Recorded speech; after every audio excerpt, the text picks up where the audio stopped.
The first thing I felt was the cold of the hospital floor through my socks.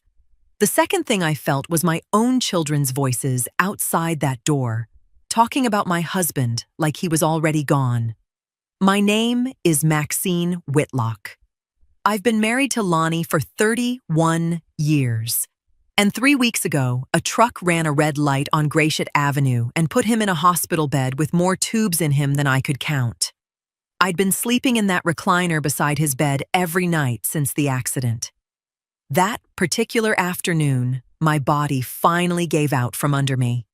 I closed my eyes for what I thought would be a minute, and sleep pulled me down hard and fast, the way it does when you've been running on fumes for too long. What time is your loved ones usually checked on in the hospital where you're watching from? I think about that now. How easy it is for people to talk right past you when they think you can't hear. Voices woke me, low, just outside the door, which had been left open a crack. Maurice first, flat and businesslike, the way he talks when he's already decided something. Then Carla, quieter, agreeing with whatever he'd said before I came to. Then a third voice, Dr. Langley, calm, measured, the voice of a man reading from a form he believes is true. "The paperwork's in order," he said. "Per the family's instructions, we won't attempt resuscitation again if his heart stops." Again. I lay still. I didn't open my eyes. I didn't move a single muscle because something in my body understood before my mind caught up. Understood that the moment they knew I was awake, this conversation would stop and I needed to hear where it was going. Maurice spoke again, low, almost bored. "We just need this to play out before the deadline. We can't afford another delay like with Daddy." Like with Daddy. Not because of Daddy. Like with Daddy. Like this had a pattern. Like it had already been tried. Like my husband's coma was a thing being managed instead of survived. Carla laughed, soft and tired. Not cruel exactly, just distracted. "Once the house is squared away, we won't have to keep doing this. Keep doing this." I felt my pulse climb into my throat, lying there pretending to be a sleeping old woman while my own children spoke about my husband's life like a loose end they were tying off. 31 years married to that man. 40 years raising Maurice, Carla, and Marlon. And now 2 of them stood outside that door talking about their father like he was already gone. And not one word about grief. Not one word about hope. Just paperwork. Just timing. Just a deadline. I wanted to sit up. I wanted to ask them straight to their faces what in God's name they were talking about. But something held me down in that recliner. Some old instinct that had kept me alive through harder things than this.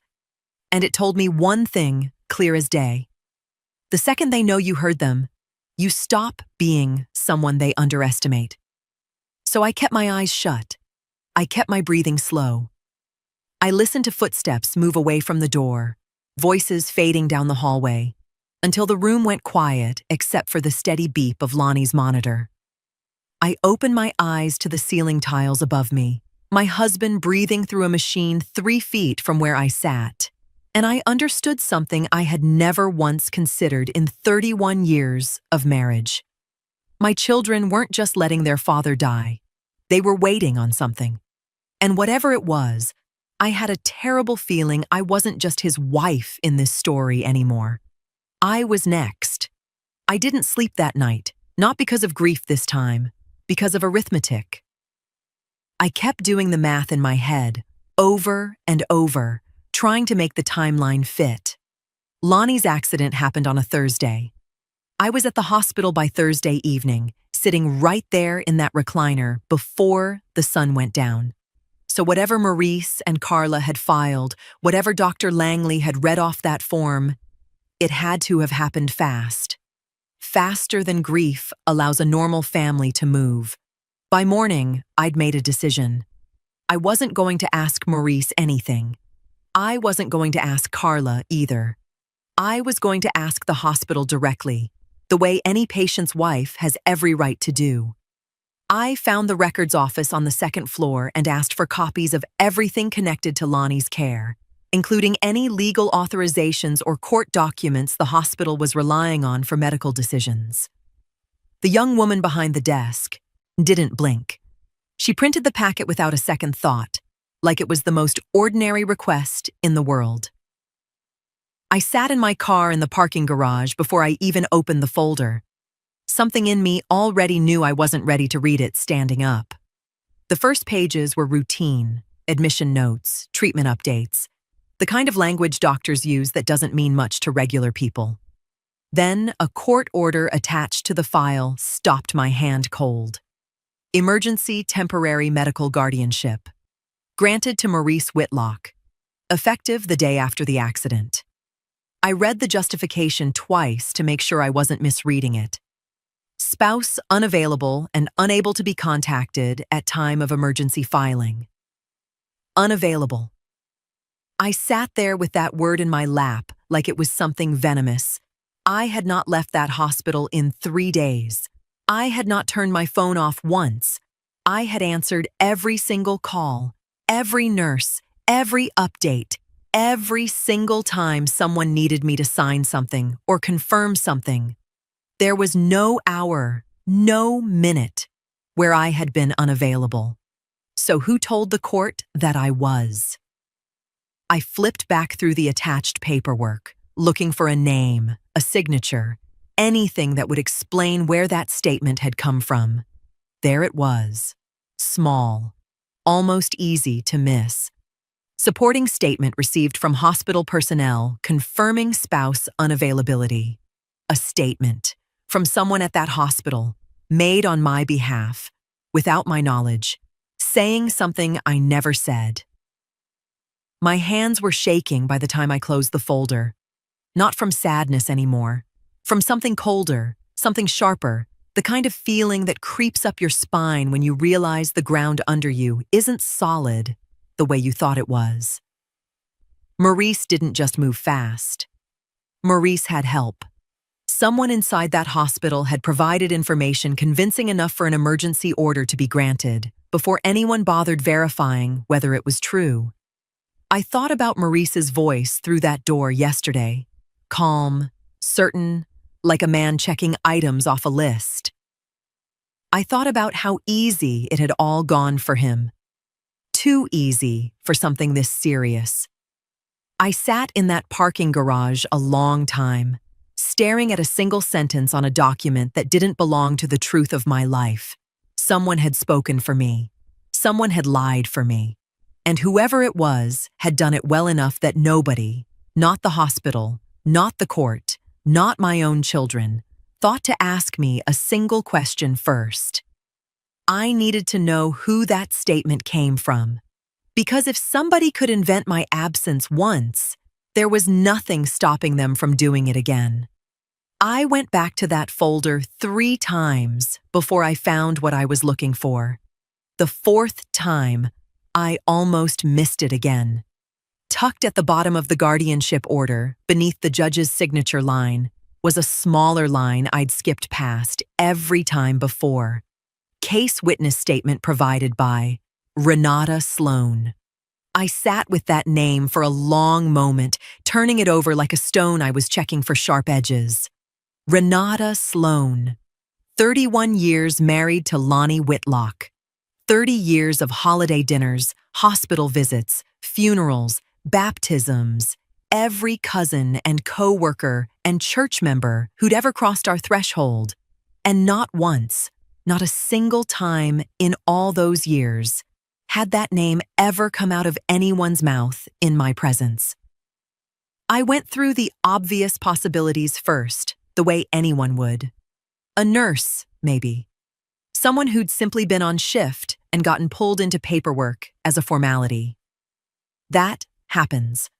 Hospitals are full of strangers signing off on things they barely understand.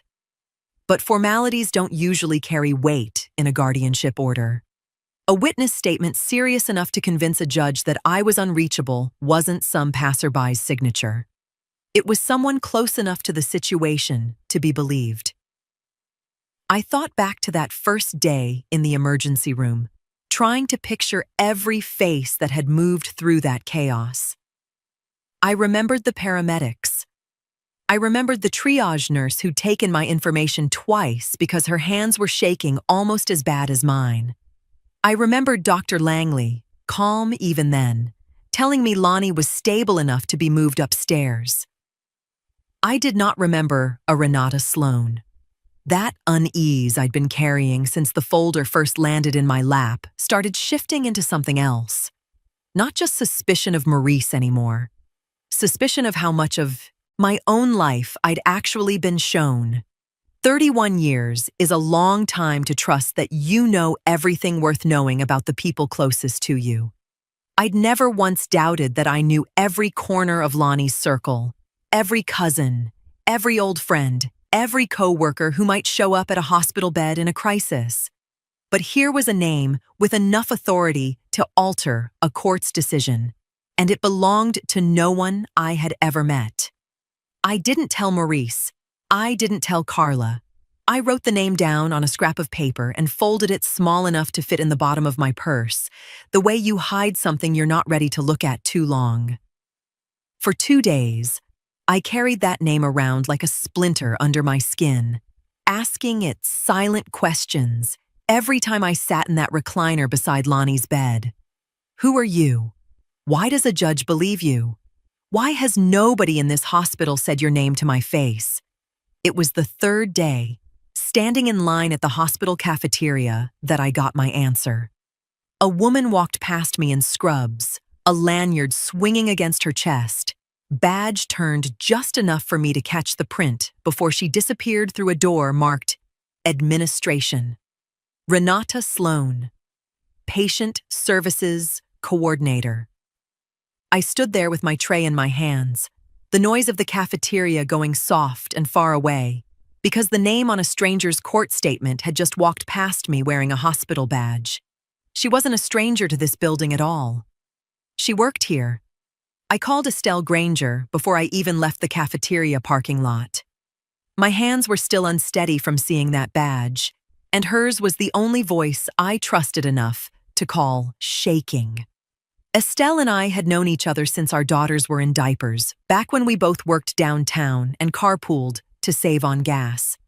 She'd spent the last 20 years at the credit union on Livernois, and somewhere along the way, she'd become the kind of friend who didn't need the whole story before she showed up. She met me at a diner near the hospital, the kind of place with cracked vinyl booths and coffee that never runs out. She took one look at my face before I even sat down and said, "Whatever it is, say it slow." So I did. I told her about the recliner, the conversation through the door, the guardianship order, the unavailable spouse statement, the name Renata Sloan. Estelle didn't interrupt once. She just kept turning her coffee cup slowly on its saucer, the way she does when she's working something out in her head before she lets it out of her mouth. When I finished, she set the cup down and looked at me with an expression I hadn't seen on her in years. Careful, measured, like she already knew more than she wanted to. "Maxine," she said, "I need to tell you something, and I need you to let me finish before you react." I nodded. 2 weeks before the accident, Maurice came into my branch. Not yours, mine. He didn't ask for you. He asked me directly about joint accounts.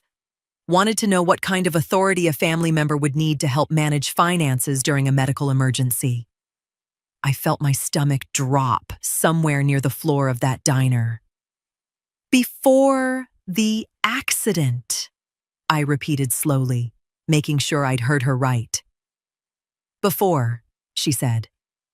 I didn't think much of it at the time. People ask questions like that sometimes, especially when parents get older. I gave him the standard answer. Nothing changes without authorization or a valid court order. He thanked me and left. I sat back against that cracked vinyl booth and let that single fact settle into the rest of the picture.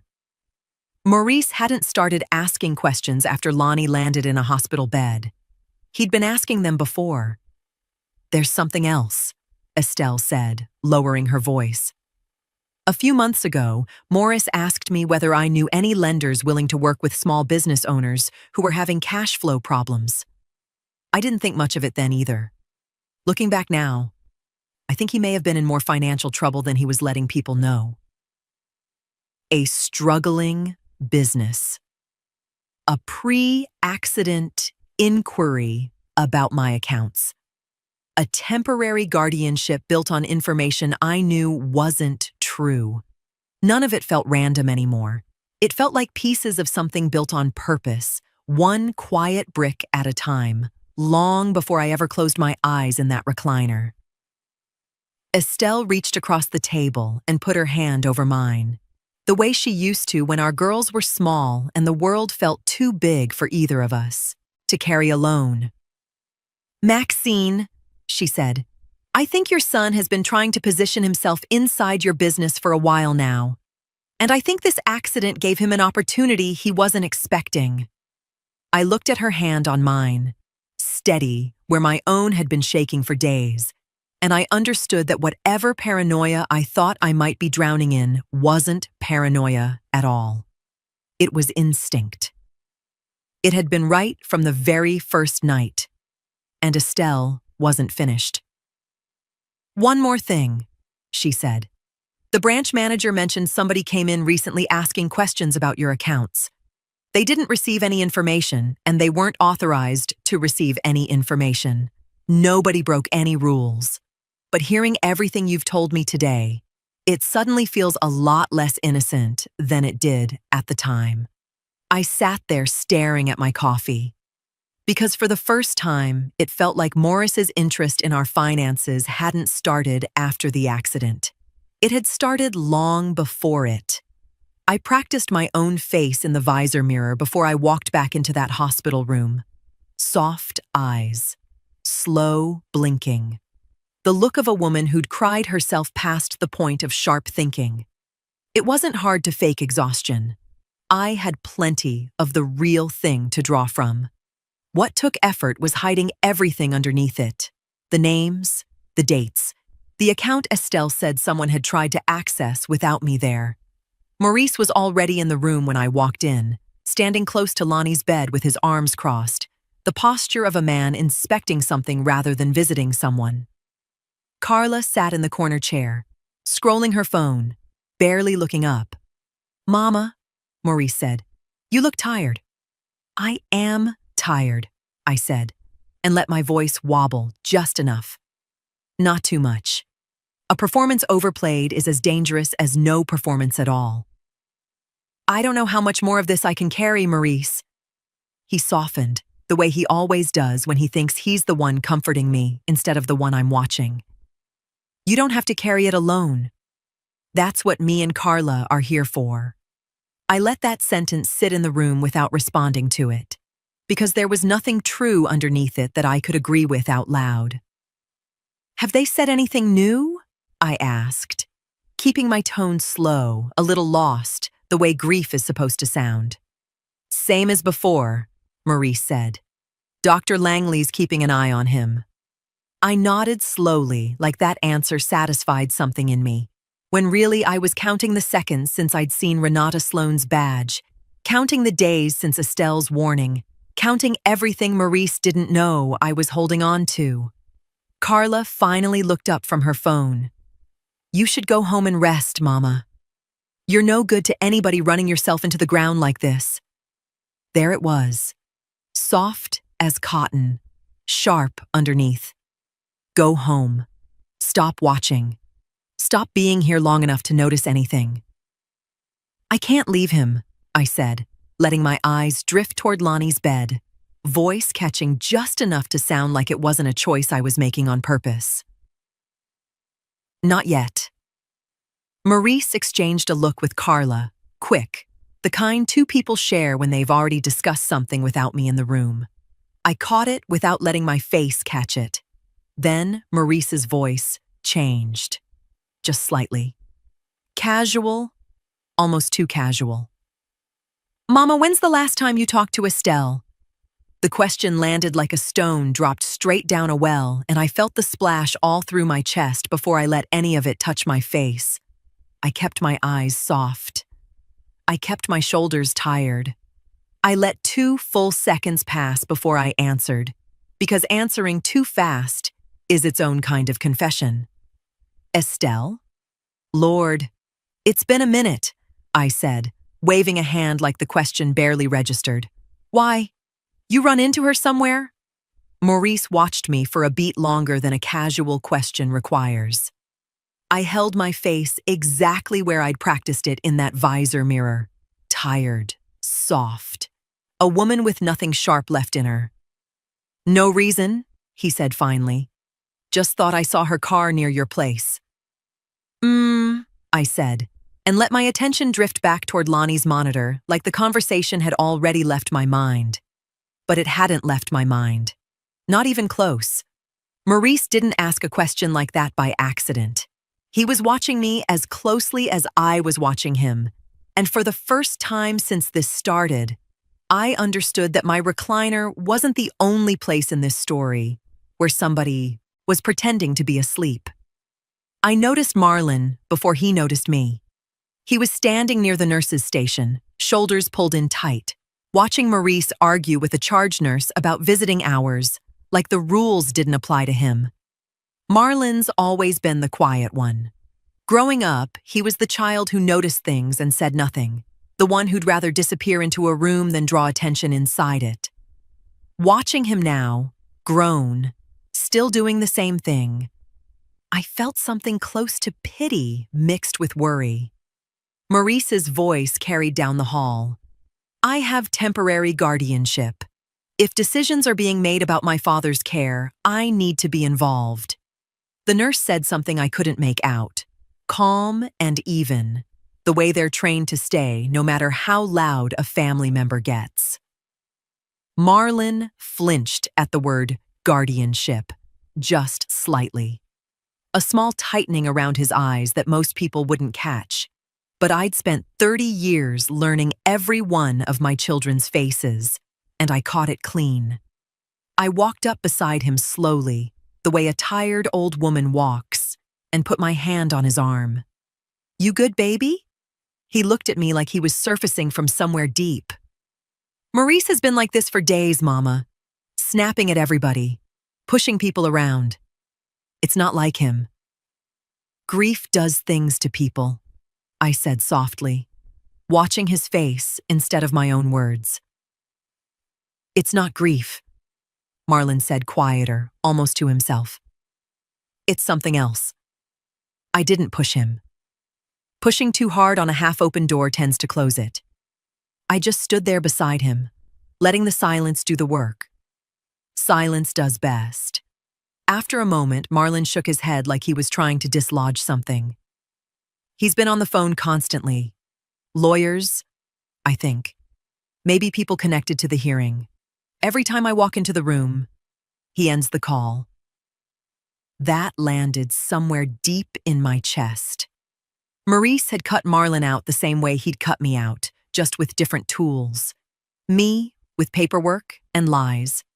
Marlon, with silence and dismissal. He's never talked to me like that before, Marlon said. Not once. Not even when we were kids. I watched my youngest son standing there in that hallway, caught between loyalty to his brother and a discomfort he couldn't name yet. And something in me ached for him almost as much as it ached for Lonnie lying still in that bed down the hall. Give him time, I said, because that's what a frail, grieving mother would say. Not what I actually believed. Marlon nodded, unconvinced, and we stood there a while longer in that uneasy quiet hospitals are full of. It was a few minutes later, after I'd settled back into the recliner and Marlon had wandered toward the vending machines, that I heard Maurice's voice again, lower this time, clearly thinking no one was close enough to catch it. He was just past the doorway, phone pressed to his ear, pacing. The hearing's the 14th, he said. I need everything locked in before then. A hearing, a date, the 14th. Nobody had said one word to me about a hearing. Not Maurice, not Carla, not Dr. Langley. Not one single person in this hospital had mentioned a court date that was apparently already scheduled, already counting down somewhere I couldn't see it. I sat very still in that recliner, hands folded in my lap, looking every bit like a woman half asleep with worry. But inside, my mind was already moving fast, sharp, awake in a way it hadn't been in weeks. Whatever was happening on the 14th, it was happening soon. And nobody in my own family had thought I deserved to know. I called Estelle's nephew first thing the next morning. He'd done paralegal work for years, and I figured he'd know how to read a court calendar better than I did. I gave him the date Maurice had said into that phone, the 14th. I gave him Lonnie's name and Maurice's, and told him it had something to do with guardianship. He called me back within the hour, and his voice had a seriousness to it that told me before he even finished his sentence that this wasn't a small thing. "Mrs. Whitlock," he said, "that's not just a hearing. That's a review hearing. The court already granted your son temporary emergency guardianship. The 14th is when the judge reviews whether that arrangement should continue." "Continue," I repeated, the words sitting heavy and strange in my mouth. "If nobody objects or raises concerns," he said, "the court may decide there's no reason to change what's already in place. That's why these hearings matter. Somebody would have raised concerns." I sat with that thought a long moment, thinking about how Maurice had built this whole thing on the assumption that I never would, that I'd stay tired, that I'd stay soft. That grief would keep me too distracted to notice a court date ticking down in the background of my own husband's hospital room. "How much time do I have?" I asked, even though I already knew the math. "9 days, he said. "And Mrs. Whitlock, I'll be honest with you, 9 days isn't a lot of time. If you're going to challenge what happened, you'll need evidence, not suspicion. Something the court can actually review." I thanked him and sat in my car a long while after we hung up, hands on the wheel, not driving anywhere. 9 days. In 9 days, if I did nothing, Maurice would walk into that courtroom with a temporary order already working in his favor. He'd have every opportunity to argue that the arrangement should stay exactly as it was, and nobody would be there telling the judge how it had been obtained in the first place. I thought about Renata Sloane's badge swinging past me in that cafeteria line. I thought about Estelle's voice in that diner booth, careful and certain.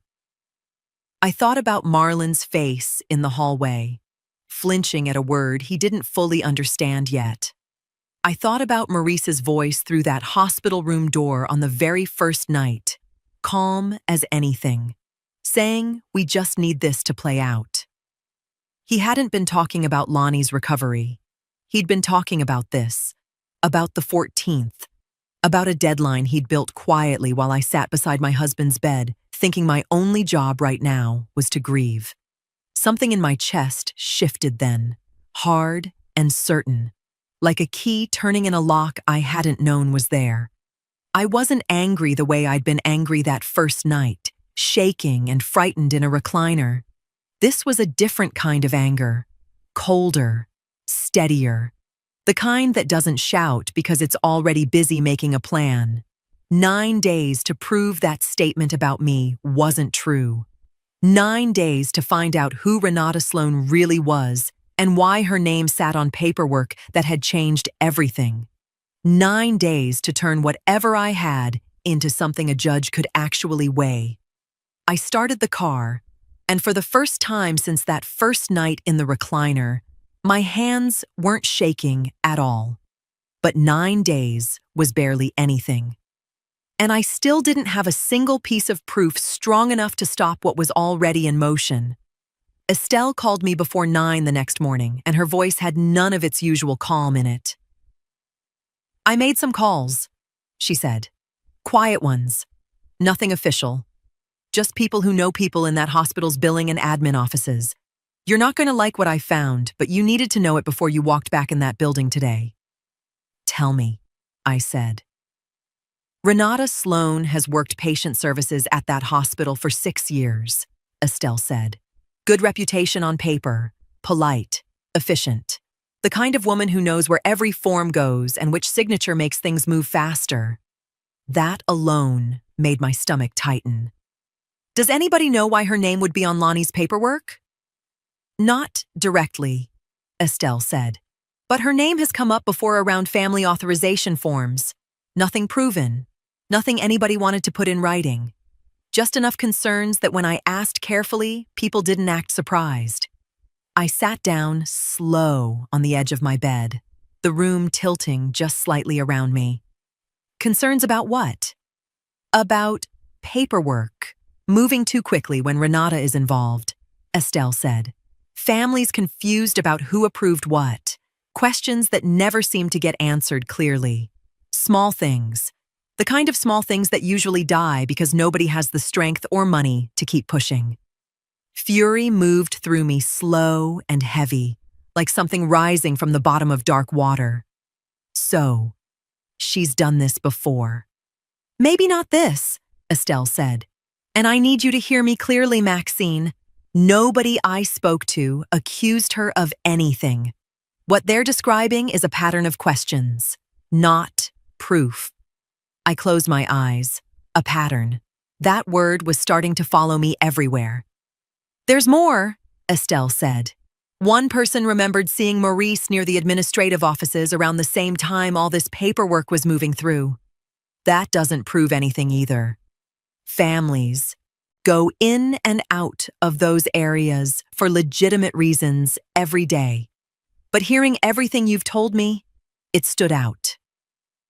I thought about Renata's badge swinging past me in that cafeteria line, the casual way she'd walked through administration like she belonged there, like nothing about her presence in this story was unusual at all. She'd had no idea I'd already seen her name. No idea I'd already started pulling the thread that led straight back to her. Can you get me anything in writing? I asked. Anything real, a statement, a timeline, something solid enough to put in front of someone who can actually do something. Estelle was quiet a moment. I can get you names of people willing to speak to hospital compliance, not to me. That's cleaner. And I can put in writing what Maurice asked me before the accident about account access. That part I know directly. I opened my eyes. Would that be enough? Not by itself, she said. But it may be enough to make Dr. Langley stop treating the paperwork like it's harmless. He can raise a concern from inside the hospital. If compliance decides there's a reason to look, they'll have access to things we don't. I let that fury settle into something steadier, something I could use instead of something that would burn me alive from the inside. Send me what you can, I said. When we hung up, I sat there a long moment with my hands folded in my lap, the same way I'd sat in that recliner the very first night, pretending to be asleep while my children spoke about my husband like he was already gone. This time, my eyes were wide open. I didn't have proof yet, but I had a name, a pattern, and a trail that did not lead away from Maurice. It led closer. I caught Dr. Langley alone outside Lonnie's room, the way I'd been waiting 2 days to catch him. Away from Maurice, away from Carla, away from anyone who might wonder why I needed 5 quiet minutes with my husband's doctor. Dr. Langley, I said, can I ask you something, and I need you to hear all of it before you answer? Something in my voice must have been different from the soft, tired tone he'd grown used to, because he stopped walking and gave me his full attention in a way he hadn't before. Of course, Mrs. Whitlock. The night after the accident, I said. You mentioned the guardianship paperwork was in order. Who confirmed I was unavailable? He thought a moment, the way doctors do when they're pulling a detail out of dozens of similar nights. There was a supporting statement attached to the emergency filing, he said. Patient services handled that side of things, not me directly. I reviewed the documentation that was provided. The name on that statement is Renata Sloan, I said. He nodded slowly, like the name meant something administrative and unremarkable to him. Dr. Langley, I was never unavailable, not for 1 hour. I was in this hospital, in that recliner, every single night since my husband came in. I answered every call, signed every form anyone asked me to sign. Nobody ever asked me about a guardianship filing. His expression shifted, slow at first, the way understanding moves through someone who's used to trusting paperwork more than people. If that's true, he said carefully, then the court may have received information that wasn't accurate. It's true, I said. And there's more. I told him everything. Maurice asking questions about finances before the accident, the hearing on the 14th, the concerns surrounding Renata, the unusual timing of everything that had happened afterward. I watched his face carefully as I spoke, the way a person watches for a crack in something they need to hold weight. Dr. Langley didn't interrupt. When I finished, he stood quiet for a long moment, jaw tight, eyes somewhere past me down the hallway. I made medical recommendations based on documentation I believed was accurate, he said finally. If there are serious questions about how that documentation was obtained, that's something the hospital needs to know. I'm not blaming you, I said, and meant it. You were given paperwork. You trusted it. That's not the same as what Maurice did. He looked at me then, something steadier settling into his face, the look of a man recalculating everything he thought he understood about a case he believed was simple. There's a hearing, I said. The 14th. If nobody raises concerns before then, Maurice walks into that courtroom with everything, already working in his favor. Dr. Langley exhaled slowly, the sound of a man absorbing something heavier than he expected to carry that morning. I can review the medical timeline connected to your husband's case, he said. And I can raise these concerns with hospital compliance. They'll have access to records and administrative information I don't. That was the first truly hopeful thing I'd heard in days. Would they actually look? If there's a legitimate concern involving patient records, guardianship documentation, or staff conduct, he said, they're required to, especially with a court review hearing already scheduled. I felt something in my chest loosen for the first time in days. Not relief, exactly. Just the feeling of finally standing beside someone instead of standing entirely alone. Dr. Langley glanced toward the nurse's station, toward the ordinary rhythm of a hospital that had no idea anything underneath it had started to crack. I should have asked more questions when the paperwork first crossed my desk, he said quietly. Then he looked back at me. I'm asking them now. Something in his voice told me he meant it. And for the first time since that first night in the recliner, I began to believe Maurice wasn't the only person gathering information before the 14th. Estelle met me at the credit union an hour before it opened to the public. The way she'd done favors for me before, back when our girls were small and one of us was always short a few dollars before payday. You sure about this? She asked, unlocking the side door and letting me in ahead of her. I've never been more sure of anything, I said. We sat in her small office with its faded motivational posters and a framed photo of her grandkids, and she pulled up the joint accounts Lonnie and I had built over 3 decades, the savings, the checking, the small certificate of deposit we'd started the year Marlon was born. Legally, you're still an equal owner on every one of these, Estelle said. Guardianship over your husband doesn't touch accounts that have your name on them too. Maurice has been operating like it does, but it doesn't. Then why was he asking you about access? I asked. Because he's hoping nobody checks the fine print before the 14th, she said. Once that hearing converts his guardianship to permanent, he'll have a much easier argument for control over everything tied to Lonnie, including these. Right now, while it's still temporary, you have more power here than he thinks you do. I felt something in me straighten up at that, spine and shoulders both. Show me what to do, I said. Estelle walked me through freezing 2 of the accounts entirely, locking them so no withdrawals or transfers could happen without my signature in person. The third, the one with the most activity, she flagged for review, so any unusual attempt would trigger a call to her desk directly before anything moved. My hands didn't shake once through any of it, not signing the forms, not initialing the freezes, not watching the system update in real time on her screen. This is the first thing that's felt like mine since this whole thing started, I said. Estelle smiled, small and proud. Then let's make it count. I left the credit union before it opened to the rest of the world, slipping back out into a Detroit morning that felt sharper and clearer than it had in weeks. For the first time since that night in the recliner, I wasn't just reacting to something Maurice had already done. I was ahead of him. That feeling lasted exactly 4 hours. I was back in the hospital room sitting beside Lonnie, listening to the steady rhythm of his monitor, when my phone buzzed against my leg. Maurice's name lit up the screen. I let it ring twice before I answered, schooling my voice into the same tired softness I'd practiced in that visor mirror days ago. Maurice. Mama.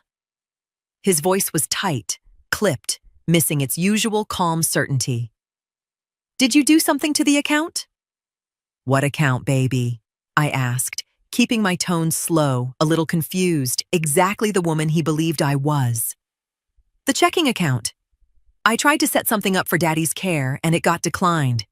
Said it needed a secondary signature. That's never happened before. I let a pause sit on the line, just long enough to sound like I was thinking. Not long enough to sound like I was hiding anything. I don't know anything about that, I said. Maybe the bank made a mistake. The bank doesn't make mistakes like this, Maurice said, and underneath the tightness in his voice, I heard something new creeping in. Not quite fear yet, but close to it. Maybe you should call them, I said. I already did, he said. They said the account holder would need to come in and explain the hold herself. My heart picked up its pace, but my voice stayed exactly where I needed it to stay. Soft, slow, tired. Strange, I said. I'll look into it when I can, Maurice. I'm a little overwhelmed right now, with your father and all. He went quiet on the other end, and in that silence, I heard something I hadn't heard from my eldest son in a very long time. Uncertainty. Maurice showed up at my house that evening without calling first, something he hadn't done since he was a teenager sneaking back in past curfew. I opened the door and found him standing on my porch in the half-dark, jaw set, hands in his pockets in a way that looked casual and wasn't. Maurice, I said, keeping my voice light. Wasn't expecting you. Can I come in, Mama? I stepped back and let him through, and he walked into my living room like he was measuring it, the way he'd measured Lonnie's hospital room that first night, like everything in front of him was something to be assessed rather than felt. You want coffee? I asked. I want to know what's going on with that account, he said, ignoring the offer entirely, turning to face me with an expression I hadn't seen directed at me before. Not anger, exactly. Something colder, calculating.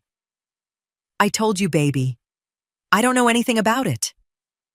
The bank said a secondary signature triggered a hold, Maurice said. That's not random, Mama. Somebody set that up, and it wasn't me. I sat down slow in my armchair, letting my hands rest in my lap, soft and tired. The picture I'd practiced for days now. Maybe it's some kind of fraud protection. They do that sometimes, don't they? After a big life change. Don't, Maurice said, sharper than I expected. Don't do that. Don't sit there acting like you don't understand what's happening in your own life. The room went quiet for a moment, and I let it. Silence does things words can't, and I needed him to fill it, not me. You've been different, he said finally. Ever since the accident. Quiet in a way that doesn't feel like grief. I know you, Mama. I know what you look like when you're actually falling apart. And this isn't it. My pulse climbed, but I kept my face exactly where it needed to be. I don't know what you want me to say, Maurice. Your father's in a coma. I'm doing the best I can. He studied me a long moment, the way you study something you suspect is lying to you but can't quite prove it. I went by the credit union today, he said. Talked to one of the tellers. She wouldn't tell me much, but she let it slip that you came in yourself, early, before they opened. I kept my breathing even. I had some paperwork to sort out. Nothing that concerns you. Everything concerns me right now, Maurice said. I'm the one holding this family together while Daddy's lying in that bed, and you're wandering around half checked out.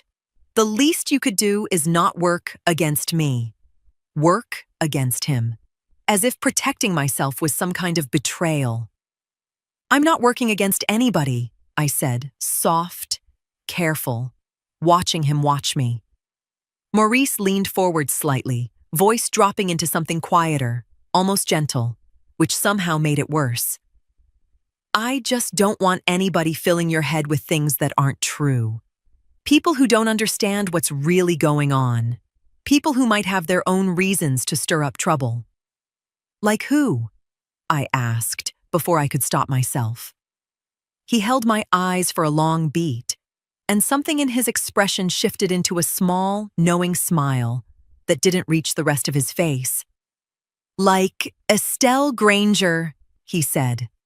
The name landed in that quiet room like a stone dropped into still water, and for one terrible second, I felt my whole performance crack right down the middle. He wasn't supposed to know I'd been anywhere near her, not the diner, not the credit union, not any of it. And yet, there he stood in my living room, saying her name like he already knew exactly how deep I'd gone. I didn't answer Maurice right away. I let the silence stretch a beat longer, then reached for the most ordinary tone I could find. Estelle and I have been friends 50 years, Maurice. Course we talk. What's that got to do with anything? He watched me a moment longer, like he was deciding whether to push further, then seemed to settle on something less than certainty. No reason, he said. Just didn't expect her name to come up at the credit union is all. He left not long after that, the visit ending as abruptly as it began, and I stood at my window watching his taillights disappear down the street, before my knees finally let themselves shake. It was 2 days later, a Tuesday, when Marlon knocked on my door instead of calling first, the same way his brother had. But everything about how Marlon stood there was different. Maurice had stood on my porch like a man inspecting territory. Marlon stood there like a boy, waiting to be let in from the rain, even though the sky was clear. "Mama," he said, "can we talk? Just us." I let him in, made tea neither of us drank, and sat across from him at my kitchen table the way I had 1,000 times over the years, homework and heartbreaks and everything in between. "I need to tell you something," Marlon said, hands wrapped tight around his mug. "And I don't know how to say it without it sounding like I'm choosing sides against my own brother." "Say it anyway," I said gently. He took a long breath. I heard Maurice on the phone again. Not just about the hearing date this time. He was talking about Renata. He said they just needed to get through the hearing first, and then something about making sure she stays quiet until after the 14th. My chest tightened, but I kept my face steady. Renata Sloan? Marlon's eyes flicked up, surprised. You know that name? I know more than I've let on, baby, I said. To anybody. I told him then. All of it. The night in the recliner, the guardianship order, the unreachable lie, Renata's badge in that cafeteria line, Estelle's concerns about Renata and the paperwork. Dr. Langley quietly reviewing the administrative records, the frozen accounts. Maurice's visit 2 nights ago, sharp and searching, saying Estelle's name like a warning. Marlon sat very still through all of it, his tea going cold in front of him, his face moving through something complicated. Disbelief, then recognition, then something that looked a lot like grief for a brother he was only now starting to truly see. I should have said something sooner, he said quietly when I finished. I noticed things weren't right. I just didn't want to believe what they meant. You're saying something now, I said. That matters more than when. He was quiet a long moment, staring down into his cup. The hearing's in 5 days, he said. If I tell them what I heard about Renata, that's testimony. That's real. It's also dangerous, I said honestly. Maurice won't forgive you for it. Not soon. Maybe not ever. Marlon looked up at me, and for the first time since he was a teenager, I saw something steady in his face instead of uncertain. He already stopped being honest with me the day he decided lying to you was worth it, Marlon said. I'm not protecting that. Not even for him. You understand what you're choosing, I said. Needing to be sure, needing this decision to be entirely his. I do, he said. I'll tell the truth, Mama. Whatever it costs. I reached across the table and took his hand, the same hand I used to hold crossing busy streets, and for the first time since that first terrible night in the recliner, I felt like I wasn't the only one standing between Maurice and everything he was trying to take. Dr. Langley called me 3 days before the hearing and asked me to come in alone. No recliner, no hospital room. Just his small office with the door closed. He had a folder waiting on his desk, thicker than I expected. I wasn't the only one who reviewed this, he said before I could sit down. Once you raised concerns, I brought them to hospital compliance. With the court hearing only days away, they agreed to conduct an expedited review. That got my attention immediately. I pulled everything I was allowed to access, he continued. Admission timeline, internal messages, access logs for your husband's file. Compliance reviewed the rest. It's all there, Mrs. Whitlock. He opened the folder. The unreachable spouse statement was logged 4 hours before anyone even attempted to contact you. Compliance checked every communication record attached to the case. There's no documented attempt to reach you before that statement was submitted.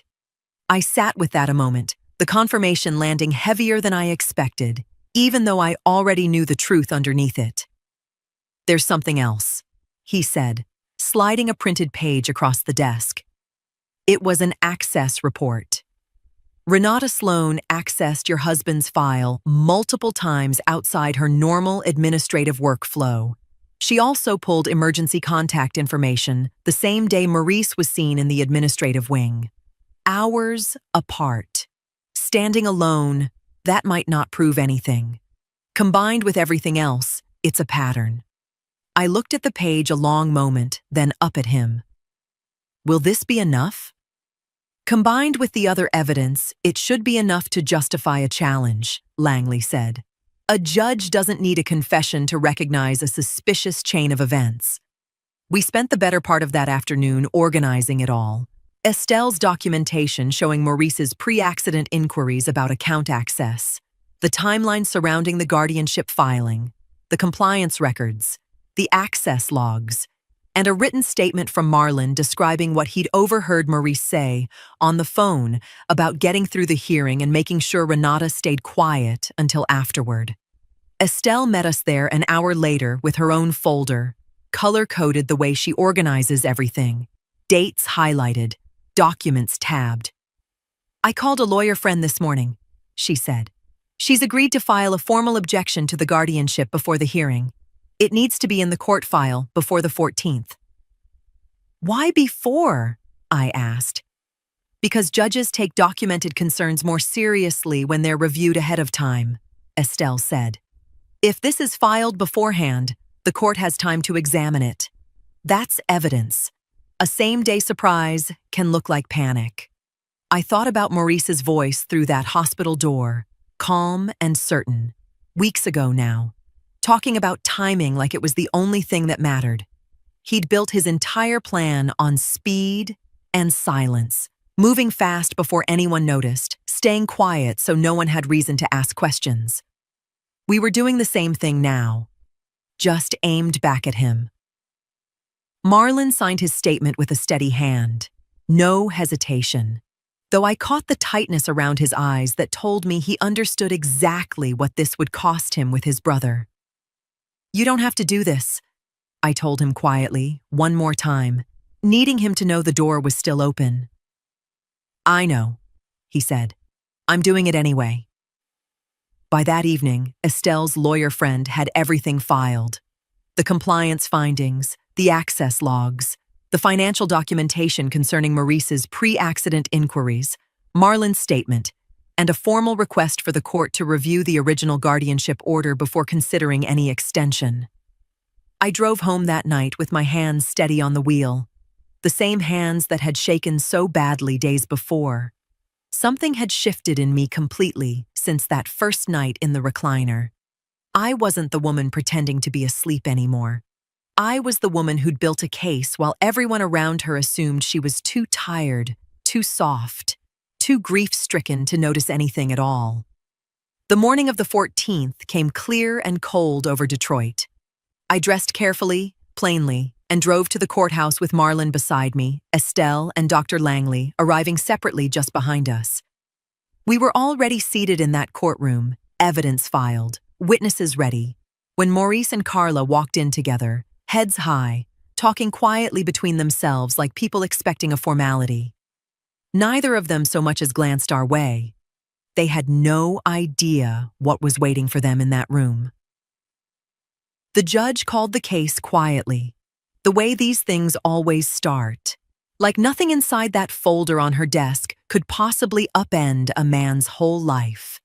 Maurice and Carla took their seats at the front, still unaware, still composed. Maurice even glanced back once and gave me a small nod, the kind you give a tired old woman you've already decided isn't a threat. I held his eyes and said nothing. The judge began with the routine questions, confirming the original guardianship filing, asking Maurice to summarize the circumstances of the emergency order. He answered smoothly, the same calm certainty he'd used through that hospital door weeks ago, explaining how his mother had been unreachable, how time had been critical, how he'd only acted out of necessity. "Your Honor," Estelle's lawyer friend said, rising, "before this hearing proceeds further, we'd like the court to consider evidence concerning the validity of the original emergency filing." The judge looked up, something sharpening in her expression. "Proceed."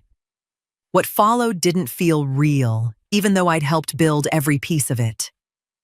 The lawyer presented the compliance records first, documentation showing no verified attempt to contact me before the statement describing me as unreachable had been submitted. Then the access logs showing unusual activity involving Lonnie's file. Then the timeline surrounding the guardianship filing, and Renata Sloan's involvement in the administrative process. Finally, Marlon's written statement describing what he'd overheard Maurice say on the phone about getting through the hearing and making sure Renata stayed quiet until afterward. I watched Maurice's face through all of it. He didn't move much at first, just his jaw tightening by degrees and his hands gripping the edge of the table in front of him like it was the only solid thing left in the room. Carla's reaction was different. She went pale almost immediately, glancing sideways at her brother like she was only now understanding how deep this had gone, like some part of her had let herself believe it was smaller than it was. The judge studied the documents for a long moment, then looked directly at Maurice. Mr. Whitlock, did you have communication with hospital employee Renata Sloan before the emergency guardianship petition was filed? Maurice's voice came out tighter than I'd ever heard it. I don't recall the specifics, Your Honor. The records indicate otherwise, the judge said. Are you disputing the records? Silence. The judge looked down at the file again. This court has serious concerns regarding the information used to obtain the emergency guardianship order. At minimum, there are substantial questions about whether the court received complete and accurate information when that petition was presented. The room went completely still. Effective immediately, the judge continued. The temporary guardianship is suspended pending further review. Mrs. Whitlock is restored as her husband's primary medical decision-maker. A sound left Carla that wasn't quite a word. Additionally, the court is referring these findings to the appropriate authorities for investigation. If any person knowingly provided false information to obtain this order, that matter falls well beyond this hearing. The room stayed silent. Maurice turned to look at me then, fully, for the first time since he'd nodded at me across that courtroom like I was nothing worth watching. Whatever calm he'd carried into that room was gone completely. What replaced it wasn't shame. It was rage. You did this, he said low, just for me, though it carried farther than he meant it to. After everything I was trying to protect. Protect, I said, quiet and steady, the first words I'd spoken directly to him since this began. Is that what you call it, Maurice? His hands were trembling now, not from fear, but from something uglier, something that had been sitting underneath his calm composure this entire time, waiting for the moment it would no longer need to hide. My business was falling apart, he said, voice tightening. You think any of this would have happened if things hadn't gotten that bad? You don't understand what I was trying to fix.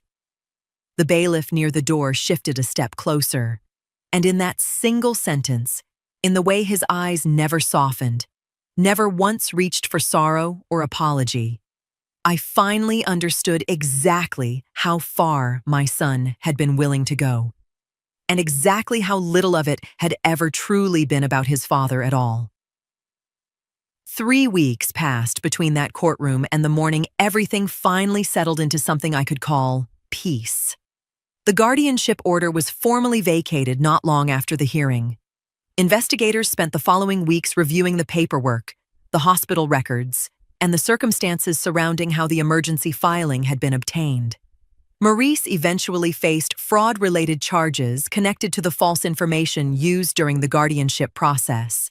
His lawyer negotiated what they called a plea arrangement, which meant no trial, but it didn't mean no consequence. Probation, restitution, a permanent mark on a record that used to mean something different in this city. The business he'd been trying to save folded within the month anyway, the debt catching up to him regardless of what he'd tried to outrun. Renata Sloan lost her position at the hospital within days of the hearing. I heard, secondhand, that hospital compliance had referred its findings to outside authorities for review. Whatever came of that wasn't mine to carry. I'd carried enough already. Carla didn't face charges. Investigators concluded she'd known less than Maurice had let on, that she'd followed rather than led. But something between us cracked that day in that courtroom and never quite set right again.